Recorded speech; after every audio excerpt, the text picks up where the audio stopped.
speaking ကိုအများဆုံးတိုးတက်ဖို့ဆိုရင်ကျွန်တော်တို့စာကြောင်းတစ်ကြောင်းတွေ့တာနဲ့စာကြောင်း6ကြောင်းပွားတတ်ဖို့လိုပါတယ် Okay ကျွန်တော်တို့ဒီညီနေတဲ့စာကြောင်းလေးကို6ကြောင်းပွားကြည့်အောင်ငါချောကလက်မကြိုက်ဘူး Okay ဘယ်လိုလေးရေးမလဲ I don't like chocolate Okay ငါချောကလက်မကြိုက်ဘူး Okay နောက်တစ်မျိုးဘယ်လိုရေးလဲရေးလို့ရတယ်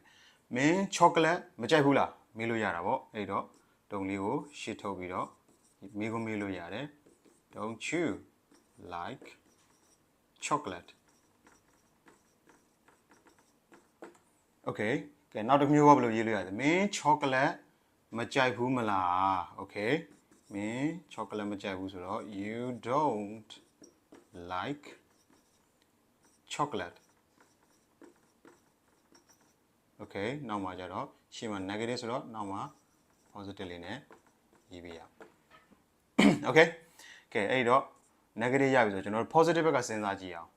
ကဲ chocolate မကြိုက်ဘူးဆိုတော့ chocolate ကြိုက်တယ်ပေါ့ I like chocolate ဒီလိုလေးလေးရေးလို့ရတယ် Okay ကဲနောက်တစ်ခု